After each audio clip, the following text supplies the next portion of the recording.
के वर्ग के समानुपाती बदलती है, यानी प्राइस जो है इसके वेट के स्क्वायर के बराबर है, मतलब वर्ग के समानुपाती बदलता है।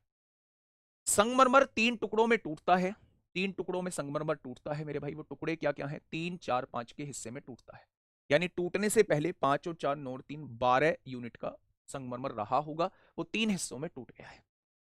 जिसमें भार का अनुपात ये दिया हुआ है, यदि संगमरमर भारानुसार 3 बराबर भागों में टूट जाता, 12 का है बराबर भागों में टूट जाता, यानी 4 4 4 में अगर टूट जाता तो 1800 रुपए का नुकसान होता।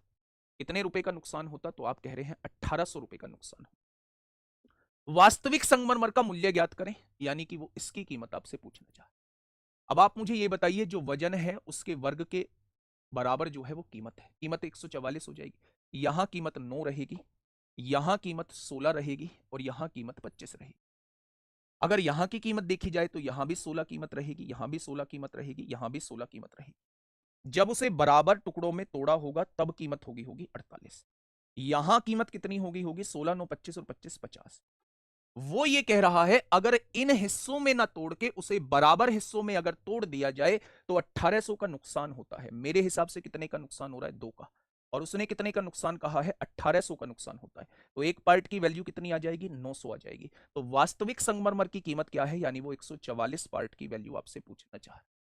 वो 144 पार्ट की वैल्यू आपसे पूछना चाह रहा है। 9 चौक 36 को 6 हासिल लगे 3, 9 चौक 36 3 39 को 9 हासिल लगे 3, 9 एकम 9 और 3 12 हो जाएंगे। यानी वास्तविक संगमरमर की कीमत कितनी हो जाएगी, वास्तविक संगमरमर की कीमत 1,29,600।